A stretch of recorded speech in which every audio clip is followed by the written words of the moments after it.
네, 이어서 현지에서 투자 전략도 들어보겠습니다. 오늘은 데이비드 테일러 투자자문 투자총괄 대표이사와 함께하겠습니다. 이사님 안녕하세요. 네, 반갑습니다. 안녕하십니까. 네, 반갑습니다. 네, 6월 FOMC를 앞두고 연준 인사들의 발언이 제한되는 블랙아웃 기간에 돌입했습니다. 이에 뉴욕 증시 눈치 보기 장세를 이어가고 있는데요. FOMC 전에 유념해야 할 부분은 어떤 게 있을까요? 가장 중요한 것은 FOMC의 지금 현재 거시경제 지표로 봤을 때 연준이 원하는 만큼의 인플레이션이 내려가지 않고 있는데 일단 헤드라인 CPI 같은 경우는 잡히고 있습니다만 코어 CPI는 아직도 여전히 영어로 하면 스티키하다. 아주 진짜 잘 안 내려간다라는 표현인데 이런 문제가 6월 달에 그 여러 가지 지수들이 어떻게 나오느냐에 따라서 7월 또는 7월 말 여름까지는 한 번 더 중앙금리가 인상되는 것이 아니냐라는 우려가 분명히 있습니다. 시장에는. 그렇기 때문에 지금 현재 6월 중순 다음 주죠. 다음 주에 있을 미팅에 있어서 어떤 얘기를 할지 그래서 이제 귀추가 주목이 되는데 한 차례 정도의 연말까지, 그러니까 6월 달에는 아마 기준금리 인상이 없을 것 같아요. 근데 이제 7월에서 8월 사이에 한 차례 있을 가능성이 있는데 이것은 지금 현재 가장 거시경제 지표 중에 잘 안 잡히고 있는 이 실업률이 좀 올라와주려 했는데 아직도 채용 시장은 뜨겁습니다. 3.7%, 3.8%를 정상적인 라면 4%가 좀 넘어야 이게 프라이스가 잡힌다. 특히 이 부분에 있어서는 연준이 굉장히 심각하게 받아들이고 있는 것 같아서 좀 우려가 됩니다만 아직까지는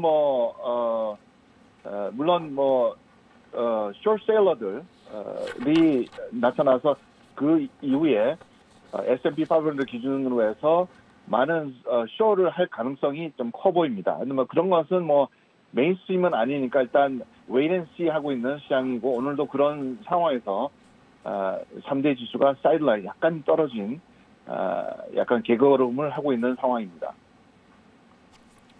네, 일부 기관들은 올해 빅테크 기업들의 기여가 없었더라면 S&P 500 지수가 마이너스를 기록했을 것이라며 연내 지수 급락에 대한 우려를 나타내고 있는데요. 이에 헤지펀드를 비롯한 투자자들의 공매도 비중 2007년 이후 최대를 기록했습니다. 향후 S&P 500 지수 급락 가능성에 대한 전망은 어떻습니까? 그거는 아무도 알 수가 없죠. 가능성은 항상 어디나 존재하니까. 사실 지금 현재 S&P 500 기준으로 봤을 때 4,200이 약간 저항선이었습니다. 저항선을 뚫고 나왔어요. 그래서 좀 긍정적으로 판단하시는 기관 투자자분들이 참 많긴 합니다. 연말까지 긍정적으로 보시는 분들은 4,600까지도 갈 수 있다라고 하는 세력들이 있고 그 반대로 이번에 2월 달에 있을 그다음 2월, 7월 달에 다시 말씀드렸다시피 인플레이션하고 지금 미국의 가장 큰 이슈들이 인플레이션이 코어 CPI가 잡히지 않고 있는 것, 특히 가장 핫한 부분, 아까 말씀드렸다시피 노동시장입니다. 노동시장에 너무 핫하기 때문에 이 프라이스가 내려가지 않고 있다는 거, 이런 것이 가장 큰 이슈고 두 번째는 데슬링은 문제가 해결이 됐지만 그 이후에 정부의 씀씀이가 커짐으로 대한 그 크레딧 crunch라든지 이런 이슈가 아직까지는 완전히 해소가 되지 않기 때문에 그런 문제들. 그다음에 이제 마지막으로 이제 로컬 은행들에 대한 이런 신용도의 문제 아직도 여전히 남아 있거든요. 근데 이런 것들이 여름에 완전히 극복이 안 되는 상태에서 여름을 지날 때 아마 가장 고민이 빠지는 부분이 이 10월달, 8월달에 중앙금리를 한 차례 좀 더 공격적으로 올려야 되지 않겠느냐라는 것을 가지고 이 공매도 세력들이 그러면은 첫 번째 우리가 단추가 6월 15일 날인가요? 다음 주죠. 있을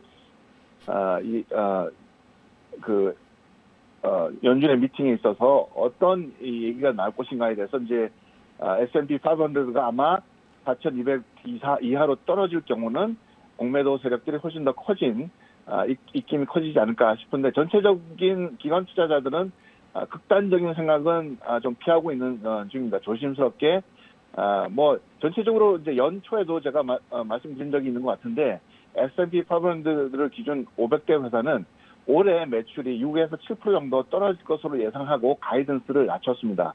그 낮춰진 가이던스에서 일부 가장 AI에 관련된 거, 뭐 아까 저번에도 제가 말씀드렸다시피 슈퍼마이크로라든지 그다음에 엔비디아, 아바고, 그다음에 보안 회사인 그 파울로 알토 네트워크 이런 회사들, 그다음에 GS, 그다음에 이제 팔란티어 이런 회사들이 실질적으로 매출이 S&P 500 회사보다 훨씬 더 앞서고 있는 상황입니다. 그래서 AI가 약간의 베이비 버블은 있지만 실질적으로 매출이 증대되고 예상 실적보다 상당히 상회하기 때문에 나스닥 중에서도 탑 10%인 일부 구글이라든지, 그러니까 특히 AI 관련주들은 사실 평균적으로 올해만 100% 이상, 120% 이상 지금 상승한 상태이기 때문에 S&P 500의 하고는 관계가 일단 없고요. 두 번째는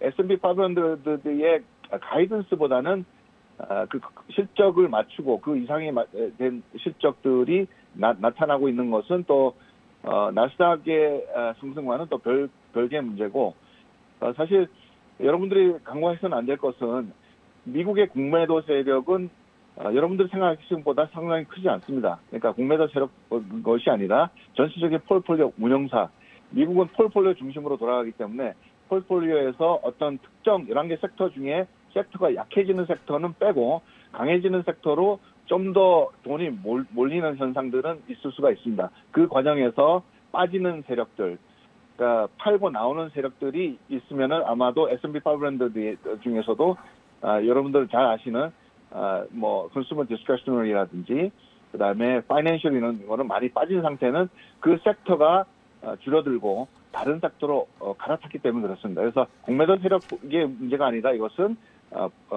그 어떤 폴폴리오 회사에서 모든 회사는 폴폴리오 중심으로 돌아갑니다. 미국은. 그래서 기관에서 빠지는 섹터가 있고 들어가는 섹터가 있는데 그 빠지는 섹터 중에 S&P 500 중에 여러분들 보시면은 연초부터 그런 게 있었죠. 파이낸셜 섹터가 많이 빠졌고, 그다음에 리츠나 그 부동산 관련 부분에서도 빠졌고, 그 대신 하이텍이나 컨슈머 서비스 섹터는 굉장히 많이 들어가 있는 상황입니다. 그래서 사실 별개의 문제지 그거를 하나의 어떤 그렇기 때문에 이렇게 된 것이라는 것은 약간 과한 표현이 아닌가 그렇게 말씀을 드릴 수가 있겠네요. 네, 이사님 말씀 감사합니다. 네, 지금까지 미국 현지 연결해서 뉴욕 증시 소식들 살펴봤습니다.